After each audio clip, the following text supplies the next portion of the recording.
নমস্কার বন্ধুরা, বৃষ্টি রান্নাঘরে আজকে একটা খুব সুন্দর নতুন ভিডিও নিয়ে আপনাদের কাছে হাজির হলাম। কাছে দূরে যে যেখান থেকে আমার এই ভিডিওটি দেখছেন, আশা করি সবাই ভালো আছেন, সুস্থ আছেন। আমের সিজন, আর এই সিজনে একটা নতুনত্ব খাবার না রান্না করলে পরে এই সিজনটা কিন্তু আর আমি পাবো না। সেই জন্য আজকে বৃষ্টি রান্নাঘরে একটা খুব সুন্দর নতুন ইউনিক রেসিপি নিয়ে আপনাদের দরজায় চলে আসলাম। দেখুন, একদম নতুন রেসিপি, খেতে ক্রাঞ্চি, করতে বেশিক্ষণ ঝামেলা নেই, এমনই একটা রেসিপি করে দেখাবো। তার জন্য সবার প্রথমে এখানে আমি একটুখানি মটর ডাল নিয়ে নিলাম, একটুখানি বাদাম নিয়ে নেব, এর মধ্যে খুব ভালো লাগবে এটা খেতে। তার সাথে সাথে আমি এখানে একটু কাঁচা লঙ্কা দিয়ে দিচ্ছি, মানে এটা তৈরি হবে ঝাল ঝাল মিষ্টি মিষ্টি। তো এই কম্বিনেশনটা রাখার জন্য প্রথমে আমি ডাল, লঙ্কাটা একটু বেশি পরিমাণে দেবেন, কাঁচা লঙ্কা আর বাদামকে এরকমভাবে পেস্ট করে নিলাম।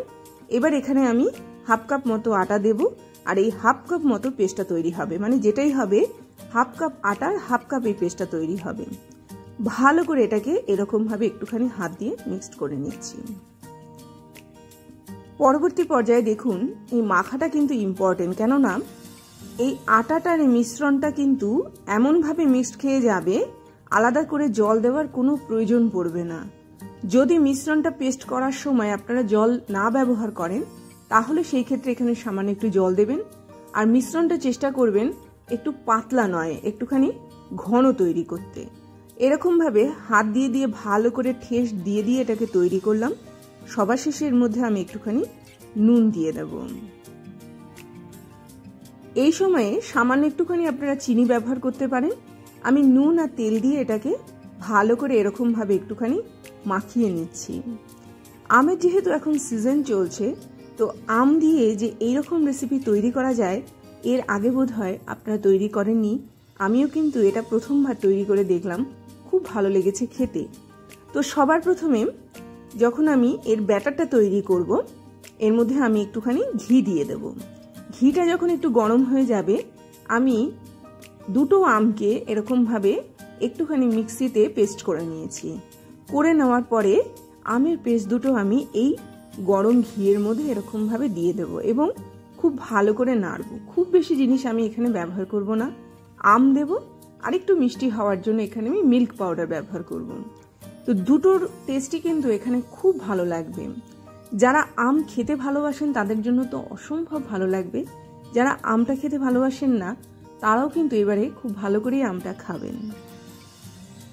দেখুন, কথা বলতে বলতে এটা কিন্তু অনেকটা পর্যায়ে এরকমভাবে ঘিয়ের সঙ্গে একটু ভাজা ভাজা মতো হয়ে গেল।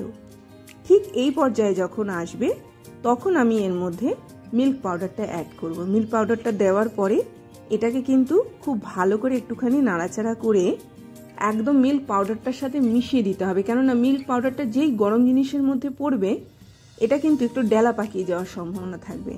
সেই জন্য এটাকে একটু ভালো করে এরকমভাবে মিশিয়ে নেব। ভালো করে এর একটা আমি পেস্ট তৈরি করে নেব। দেখুন, ঠিক এইরকম ভাবে আম এবং মিল্ক পাউডারটাকে কিন্তু ভালো করে এরকম ভাবে মিশিয়ে নিতে হবে। মিশিয়ে মিশিয়ে একদম কিন্তু ছোট একটা তাল তৈরি করতে হবে। অপূর্ব এর স্বাদ লাগবে, অপূর্ব এর গন্ধ লাগবে। তো এরকম ভাবে মিশিয়ে মিশিয়েই কিন্তু এটা এরকম ভাবে একদম সুন্দরভাবে তৈরি হয়ে যাবে। খুব সুন্দর তৈরি হয়েছে। দেখুন, এইরকম ভাবে কিন্তু আম এবং মিল্ক পাউডারটাকে মিশিয়ে একদম সুন্দর একটা পুর তৈরি করা যায়। এটা আপনারা পাটিসাপটার মধ্যেও দিতে পারেন, অপূর্ব সুন্দর লাগে খেতে। এখানে আমি ল্যাংড়া আম ব্যবহার করেছি। ল্যাংড়া আমের নিজস্ব একটা গন্ধ থাকে বলে সম্পূর্ণ ল্যাংড়া আমের উপরে আমি এই রেসিপিটা তৈরি করলাম। এবারে যে আমি এখানে ডোটা তৈরি করেছিলাম, তার থেকে এরকম একটা করে লেচি কেটে নিলাম। কেটে নেওয়ার পরে এবার এটাকে রুটির আকারে তৈরি করব। এটা একদম যতটা পারবেন পাতলা তৈরি করবেন। এটাকে তেল দিয়ে নয়, এরকমভাবে একটুখানি আটা দিয়ে বেলবেন। তাতে করে এটা কোনো অবস্থাতেই লেগে যাওয়ার সম্ভাবনা থাকে না। যেহেতু তেলে ভাজা হবে, সেই জন্য তেলটা যতটা পারবেন কম ব্যবহার করবেন।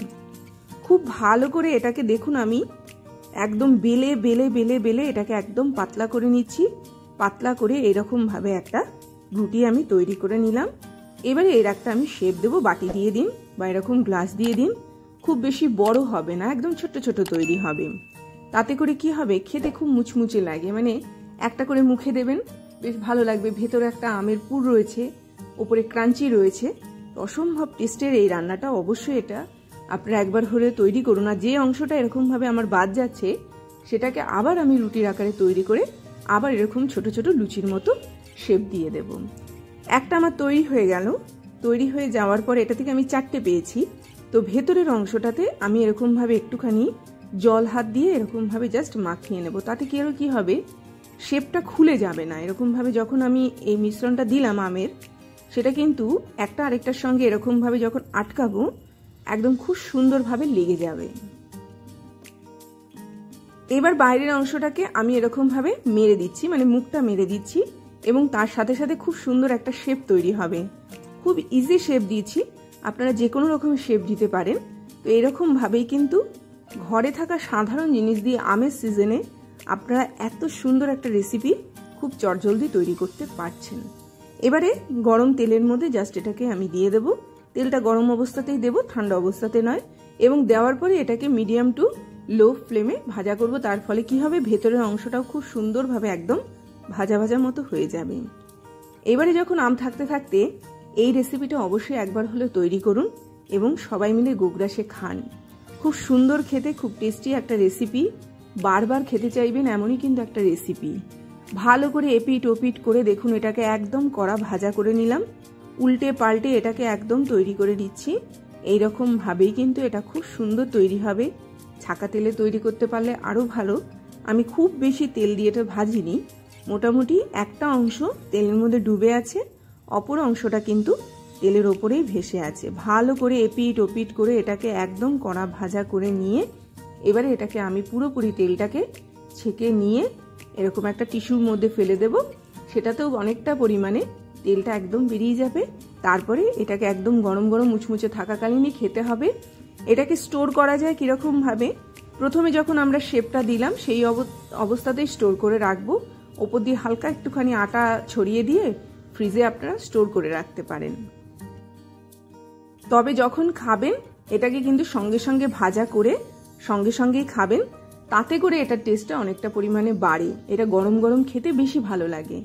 এবারে ভেতরটা একদম আমের যে পুরটা তৈরি করেছিলাম তাতে ঠাসা, ওটাতে বেশি শক্তও করিনি বেশি নরম করিনি। এবং এটা গরম গরম অবস্থায় দেখবেন ভেতরের একটা খুব সুন্দর আমের গন্ধ করবে, মিল্ক পাউডারের একটা খুব সুন্দর টেস্ট আসবে। সব মিলিয়ে আমের সিজনে এই রেসিপিটা অবশ্যই একবার হলেও দেখুন। কত সুন্দর দেখতে হয়েছে, ততটাই সুন্দর হয়েছে খেতে। অবশ্যই তৈরি করুন। এই বলে বিদায় নিচ্ছি, আবার আসবো একটা খুব সুন্দর রেসিপি নিয়ে।